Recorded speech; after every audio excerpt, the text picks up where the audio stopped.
Broadway's My Beat, from Times Square to Columbus Circle, the gaudiest, the most violent, the lonesomest mile in the world.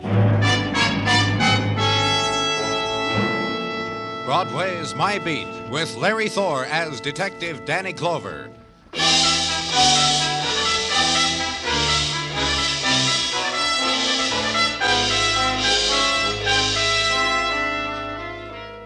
From somewhere beyond the threshold of neon, the happy holidays beckon to Broadway. And the wilderness of plastic and chrome dons its ribbons of tinsel. Garlands of evergreen are hung against the shriek of subways, and behind plate glass, puppets with shrewd mechanisms perform their frenetic dance. The metallic music flows out of the horns of loudspeakers. The women walk slow, sway gently to its holiday rhythms. And everywhere, the image of gaiety is reflected in spangles that whirl on winter's wind. So paint the grin across your mouth, kid. It's the merry time.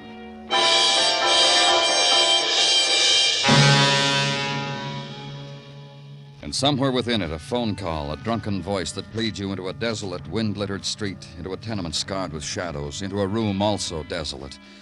A man sprawled on the floor in drunkenness, his arm flung toward the woman who lies away from him, his fingers reaching, trying to touch her dead face. And the other man who clings to your lapel has waited there only so he could tell you about it. That proves I had nothing to do with it, doesn't it? I called it in. I waited here for you. Me, along with those two, just so as I could tell you about it. Who are you? That proves... Bob. Robert Colker. I got a wife and a good name. I don't want to get mixed up in this, mister. And the woman? That's Mrs. Baker, Charlie's wife. Boy, has that boy got a hangover waiting for him when he comes to. Imagine, you and Charlie enjoying yourself. You get invited in for a little nightcap. You walk in, and there's Mrs. Baker lying on the floor, her head all twisted like that. She was strangled. Yeah. That's how I figured it, too. When we walked in and saw her, I said, "Look, Charlie, boy, look at your missus." And Charlie kind of yelped like a dog or something. Tried to make it to her. But he passed out on the way. I never touched her, mister. Honest, I didn't... You and Mr. Baker were out together, then you came home? Yeah, but not like you think. We were to the office party. Charlie and me, we got adjoining desks. Big deal, office party. Booze and paper cups, dance a little with the steno you've been wanting to touch all year. Then you take Charlie boy home and look, mister, okay if I go home now. I done everything could be expected. Call okay, your wife, Mr. Colker. Tell her you won't be home for a while. And wait then. Watch the barrier of faces form at the doorway, the same faces that gather always when sudden death is done. Faces tempered only by the quality of shirts, neckties, and hairdos. Quality this time, tenement, frayed. And in a while, the medical examiner, the nod toward the dead, the black satchel opened, and the stethoscope that hears no heartbeat.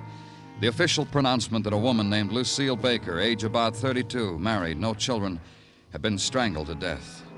And the other nod to the two men who had been found with her. Take them along. Get out. Go.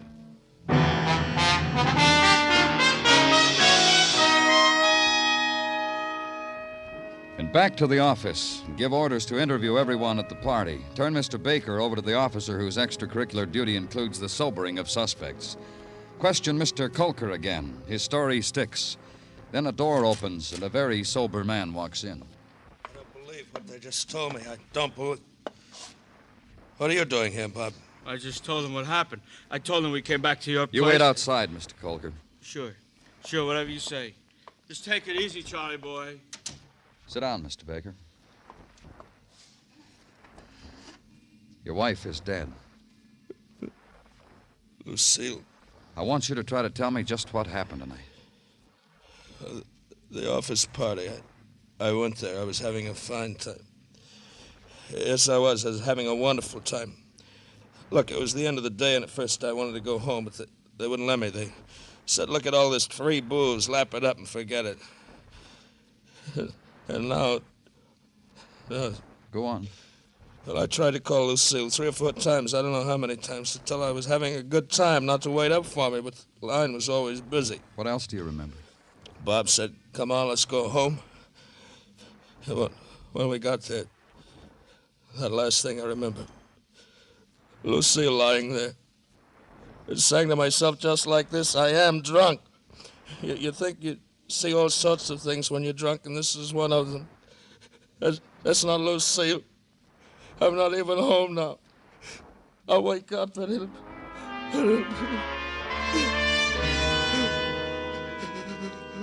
And the room shorn suddenly of everything but a man sobbing. And this is only one in the long array of grieving that has been displayed you over the last years. The grief for the loved dead, sometimes with laughter of strange texture, with silence sometimes, anguished, bitter, and sometimes this, like this man's, and always the walking away from it.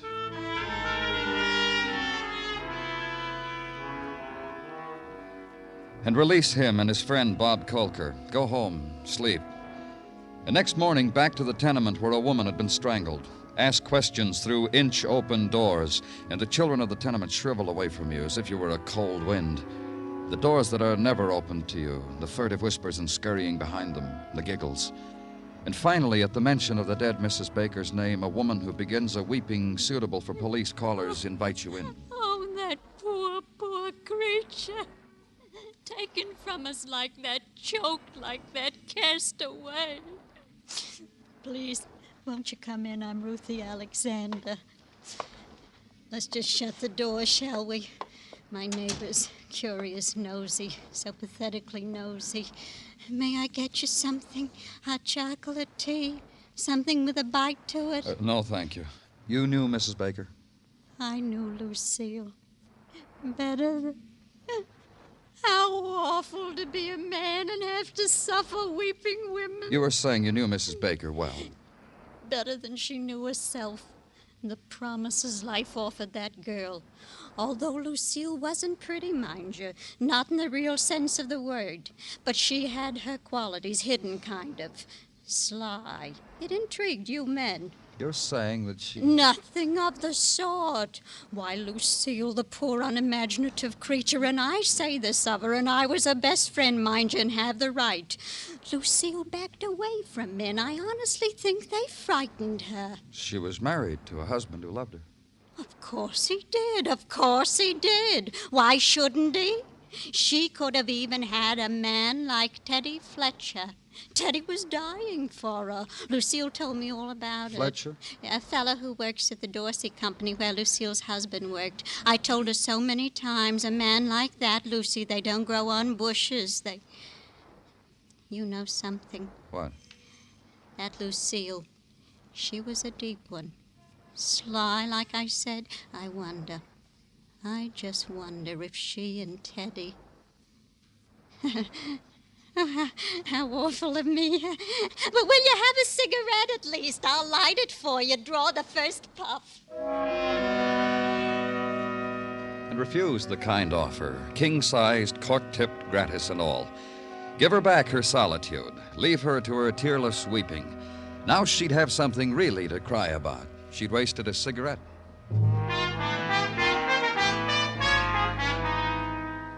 To the offices of the Dorsey Novelty Company, Incorporated, Limited. Be greeted, be given a catalog concerning current novelties, be frowned at because I didn't want it. Be listened to, be ushered past the office force and slogans about geniuses at work and courtesy and cleanliness and accuracy, and be shown to a cubicle. Yeah? Mr. Fletcher? Yeah, what is it? I'm Danny Clover from the police. I'm expecting somebody from down there. Sit down, please. Thanks, sir. I'm trying to get some information. Yeah, I know. All right, you know. Tell me what you know. Just one thing. You think I killed Lucille? Did you? I was in love with her. Did you kill her?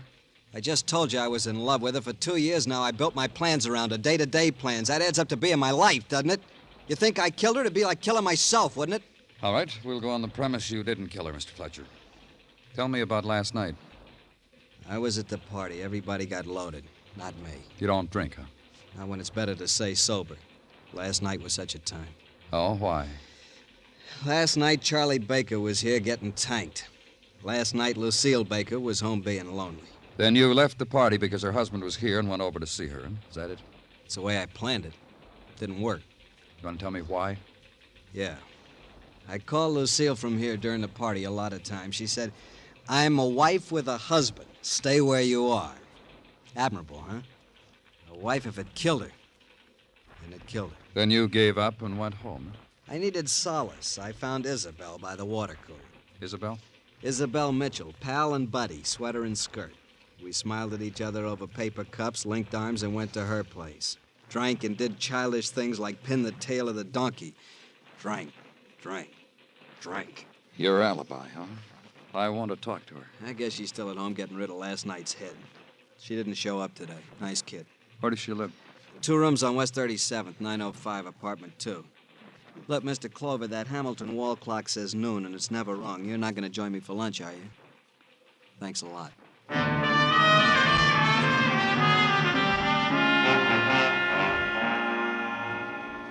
And the ride now to West 37th, to the block of the brownstones and the low rent and the corner grocery store. And next to the tailor shop that advertised proudly how it had held the line since 1950, find the number 905. Walk past the door to apartment 1, and a few steps more to apartment 2, apartment of Isabel Mitchell. Knock and get no answer. And open a door, walk in. The living room decorated in row house decor. Dregs of last night's drinks, Coolidge modern and empty. And the kitchen. The light still burning, the perpetual distant sound in the exposed water pipes.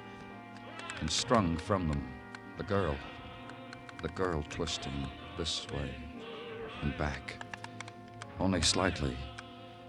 The lifeless girl. The murdered girl.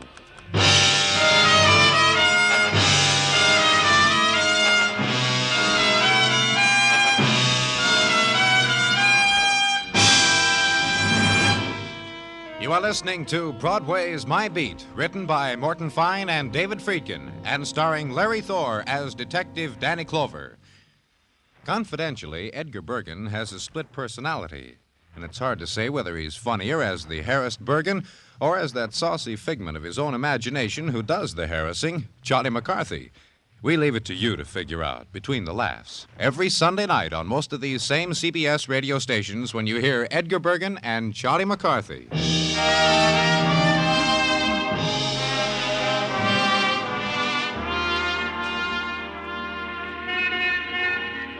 In the days before Christmas, Broadway puts on its flashy clothes and the flashy smile. Everybody's on his way to con Santa Claus. The blonde who walks with you stops to adjust her nylons in front of the jewelry store. The brunette who tells you to pick her up for lunch in the lingerie department. The redhead who behaved all year long. And while the reindeer dash across the tundra of the spectaculars, the recruits from the Bowery shake their little bells and nod lovingly at tiny tots. Get out the Christmas list, kid. That's where your friends have been all year long. And at headquarters, consider other things. Official musings, the dying of Lucille Baker, a woman strangled. Consider what chain of circumstance led from her to the murder of another, Isabel Mitchell. Consider... and be interrupted by a police sergeant named Gino Tartaglia, who sometimes had things in his mind. I got a headache, Danny. Oh, I'm sorry to hear that. Why don't you take an aspirin? Such condolences are touching, Danny, and I thank you for them. However, my symptoms are psychosomatic. Psychosomatic. A word Mrs. Tartaglia read to me last night from a book. It's the type headache which is prone to deep thinkers, so science explained to Mrs. T, and she to me. You've been thinking deeply, Gino? Indeedy, as concerns the current situation in the murder of Lucille Baker and the subsequent same of Miss Isabel Mitchell. Oh? A theory to wit. Mr. Ted Fletcher's a killer. Murdered the woman whom he loved, Mrs. Baker. Then murdered the girl he flirted with, Isabel Mitchell. But Isabel was his alibi, Gino. Why should he murder her? I got my headache making it sound reasonable to me, Danny. But I think I know why he killed Miss Mitchell. Yeah, I can think of a reason, too. You mean like that, so soon? Well, it'd figure, Gino. You tell me yours, I'll tell you mine. The way it stands now, Gino, Fletcher can't account for his actions of last night. Nobody remembers when he left the party. Let's just assume he left with Miss Mitchell. He took her home and left her... You've been peeking into my brain, Danny. He left her, went to see Mrs. Baker, killed her. Came back to Miss Mitchell and asked her to be his alibi. She refused. Indeed, Danny, indeed. So she was the only one who knew he was a killer. She refused to help him. He killed her. Our theories make a lot of sense, don't they? Maybe. Have Fletcher picked up, Gino. I'm going out. Okay, Danny. Where can I reach you if I need you? At that novelty office. Maybe I can find out why that happy party had so much murder in it.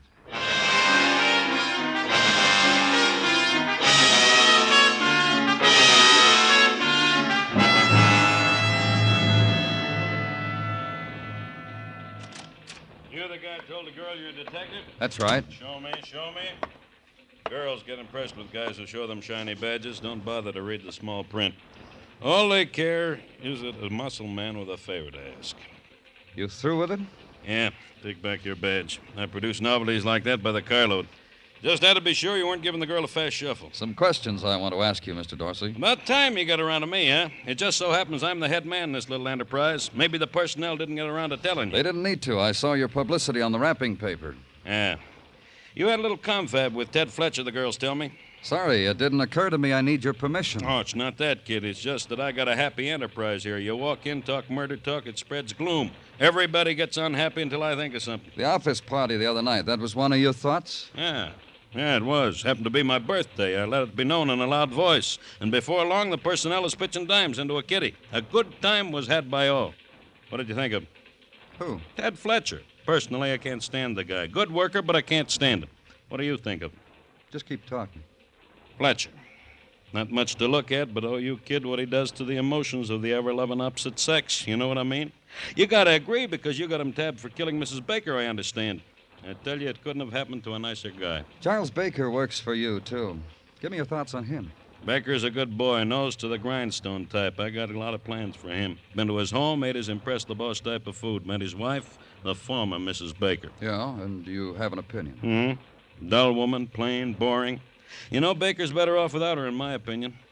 I tell you because you asked. And Isabel Mitchell, who also worked for you, who was also at your birthday party, who was strangled, murdered. Kind girl.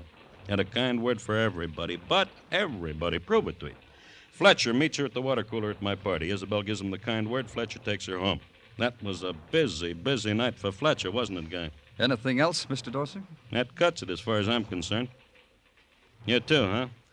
I bet you got loads of things to do, just like me. So goodbye, huh, Guy?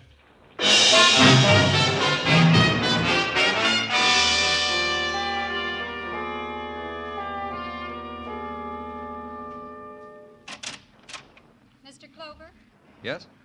is it all right if I just walk in here into your office? Of course. Won't you sit down? Thank you. I'm Lois Nolan. Yes? I work at the Dorsey Novelty Company in the office.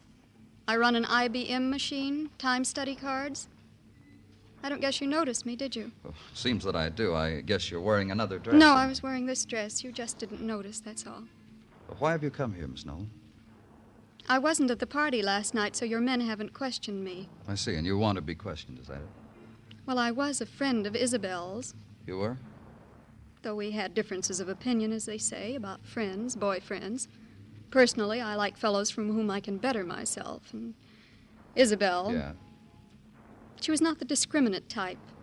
Life, she once said, was a laugh and a song. Look what it got her, some laugh. Yes. Well, now, if you'll pardon me, Miss Some Nolan. laugh.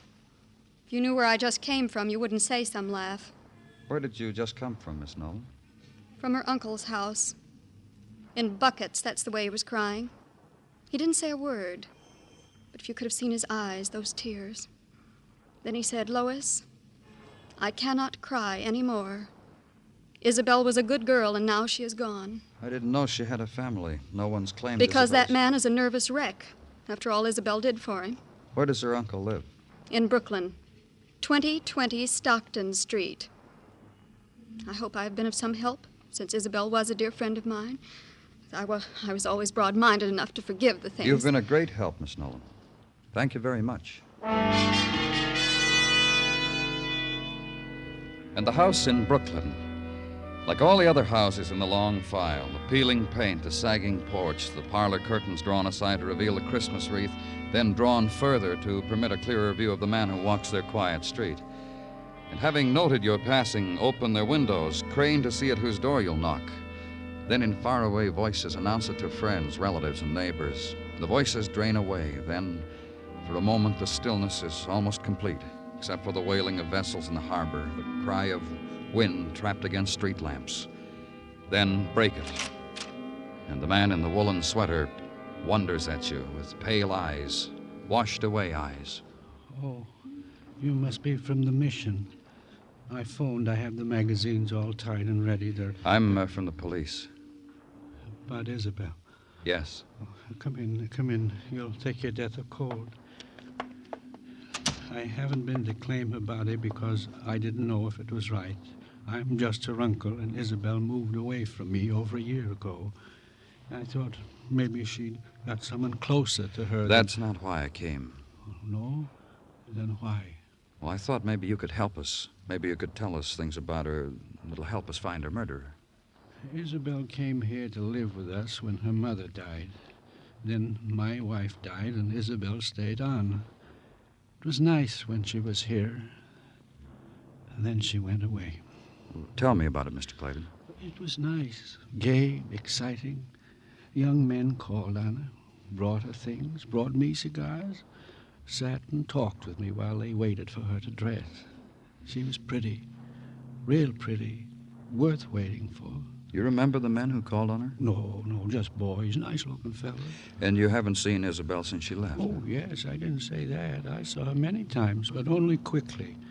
I'd call her and tell her to come pick up little things I had for her. Oh? Things, presents. They weren't really from me. They were from this nice fella. He must have liked Isabel a whole lot.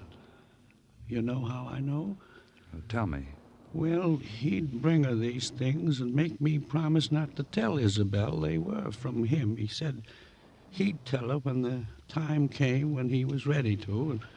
And I'd say, Charlie? Charlie? Charlie Baker. Nice fella.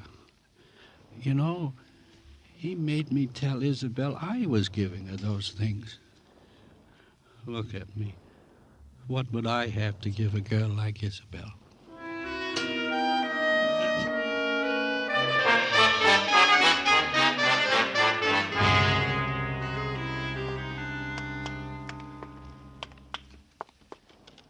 This is the first time I've been in a place like this, Mr. Clover.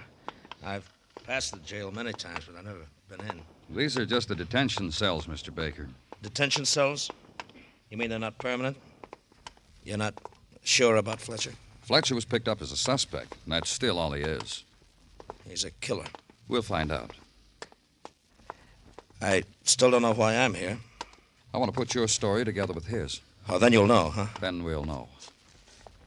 Oh, Fletcher's sleeping. With a conscience like his. Look at him. All right, come on, Fletcher. Wake up. Wake up, killer. On your feet. I brought you a visitor, Fletcher. Hi, Charlie. Hi, Charlie. Hi, Charlie. That what you got to say to me? You my friend, killer? Break it up, I said. Break it up. Yeah. What am I, crazy, dirty my hands on him? You know what they got for you, killer? A chair. And you're gonna sit in it. Fletcher, I told Baker how it was between you and his wife, Lucille. I'm glad you did. We were gonna tell him we didn't get a chance. Lover boy. Killer boy. I didn't kill her. Is that what he keeps telling you, Mr. Clover? Uh-huh. That's why you just keep him in the detention cell, huh? That's right. Look, Charlie. All right, I'm looking. You gotta understand, Charlie, about Lucille and me. I loved her. She loved me. If we could have worked it out, I would have married her. Loved her? Loved Lucille? You? She wasn't a beautiful woman, Charlie. You know that. She was a gentlewoman. Talking with her, you weren't afraid of the world anymore. Well, Fletcher, if that's what she did to you, that's what she did to you. Didn't she do that to you, Baker? You were pretty broken up when she died. Did you ever have a wife who was murdered, Mr. Clover? No? Then don't tell me how it should feel.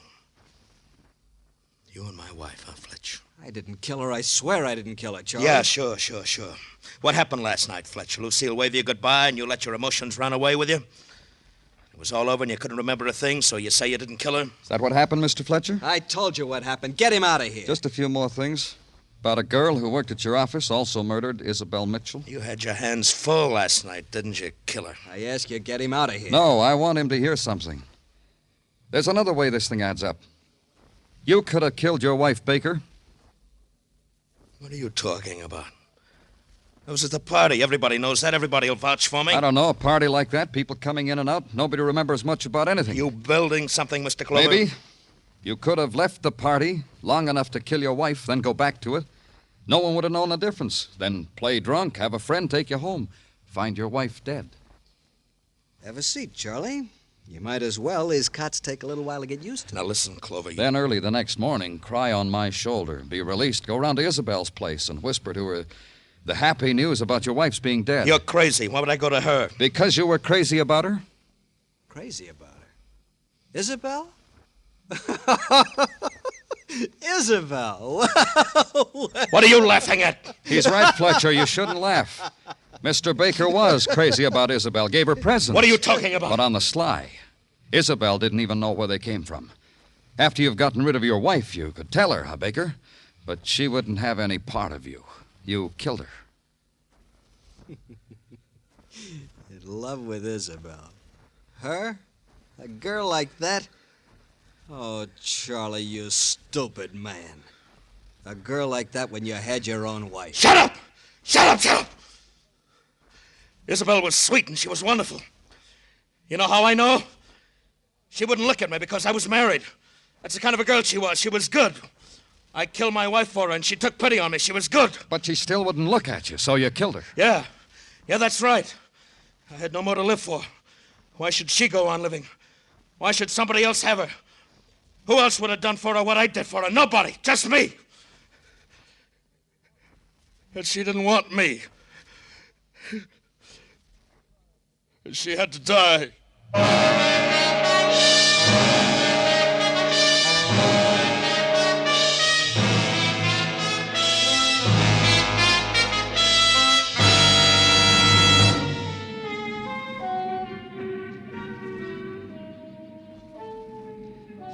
It's an enchanted island, this Broadway, or a desert of dust. Look at it, and it's a magician's pitch with golden mirrors and fountains that plume with jewels. Then you blink, it all dissolves. It's a crumbling wall, corroded with pain. It's Broadway, the gaudiest, the most violent, the lonesomest mile in the world. Broadway, my beat.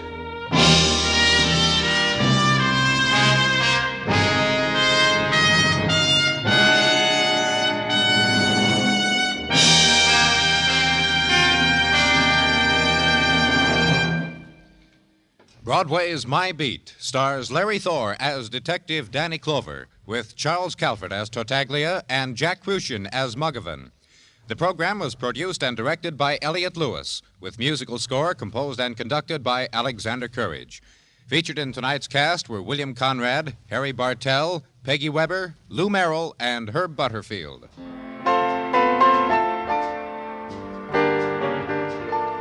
All the best fun-making from Arthur Godfrey's daytime shows on CBS Radio. That's what you hear every Sunday afternoon on most of these stations when King Arthur Godfrey and his round table hold court.